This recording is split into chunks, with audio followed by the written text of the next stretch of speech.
Welcome to my channel SK knowledge class. दोस्तों, आज की इस वीडियो में आपको बताऊंगा बेलन वाला सवाल।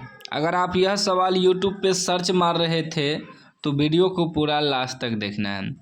सवाल कर रहा है दो वृत्तीय बेलन जिसका आयतन समान है। बेलन जो है दो बेलन, उसका आयतन क्या है? समान है एवं उनकी ऊंचाइयों का अनुपात 1:2 है, तो उनकी त्रिज्याओं का अनुपात ज्ञात करें। यानी कि देखिए, ये ऑब्जेक्टिव में है, शॉर्ट कोट भी बना सकते हैं, लेकिन मैं आपको समझाने के लिए ना बेलन बना लिए हैं। दो बेलन बना लिए हैं।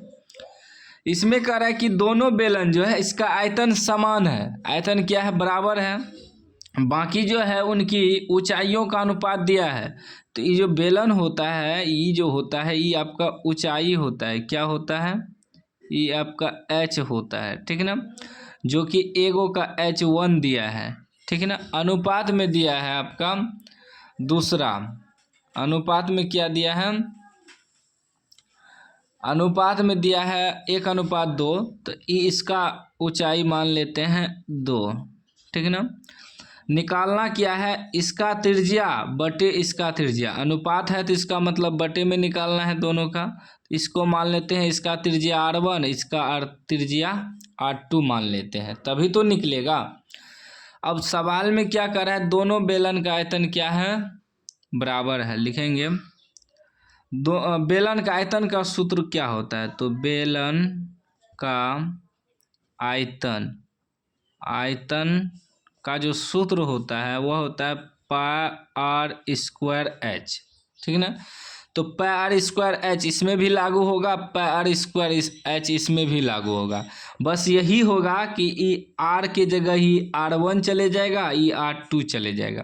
तो सवाल में कह रहा है दो वृत्तीय बेलन जिसका आयतन समान है, तो यानी कि बराबर है। तो एगो बेलन का आयतन क्या होगा? πr², तो r1 मानेंगे इसको r1h, ठीक है ना, बराबर πr²h, लेकिन इसको r2 मानेंगे। एगो का πr1²h, एगो का आयतन हुआ।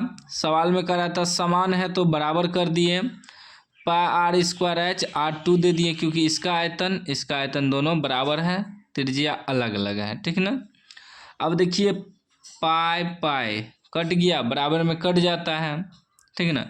तो r1 का स्क्वायर h, इसका h कितना है? एगो का 1 है, 1 से गुना कर देंगे, बराबर r2 का स्क्वायर गुना h, इसका h कितना है? 2 है, 2 से गुना कर देंगे। अब ध्यान दीजिएगा, हमें क्या निकालना है? त्रिज्याओं का अनुपात। क्या निकालना है? त्रिज्याओं का अनुपात ज्ञात करना है ना। तो यहाँ ध्यान दीजिएगा कि त्रिज्या का अनुपात निकालेंगे, तो त्रिज्या का अनुपात क्या होगा? थोड़ा हम यहाँ लिखते हैं, ठीक है ना। त्रिज्या का अनुपात क्या होगा? अगर हम r1 बटे r2 लिखेंगे तभी तो r1:r2 होगा। तो वही हम क्या करेंगे, इस यहाँ ये जो है r1 के बटे में r2 को ले आएंगे, ठीक है ना।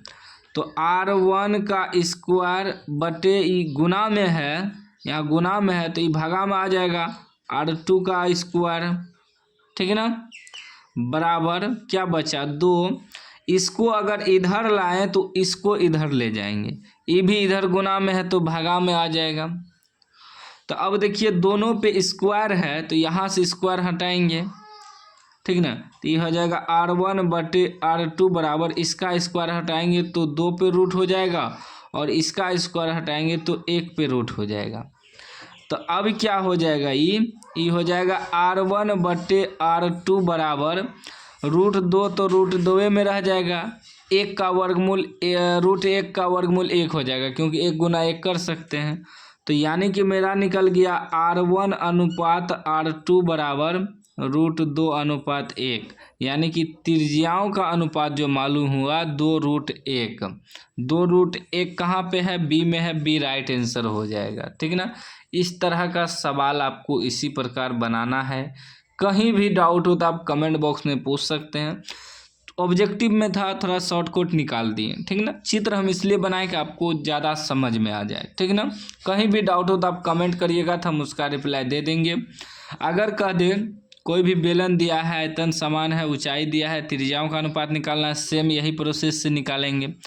अगर उसी में यहाँ उनकी ऊंचाइयों का अनुपात ना दे के त्रिज्याओं का अनुपात दे दे, तब कह दे कि ऊंचाइयों का अनुपात ज्ञात करें, फिर भी सेम नियम फॉलो करेंगे, यही नियम से बैठाएंगे।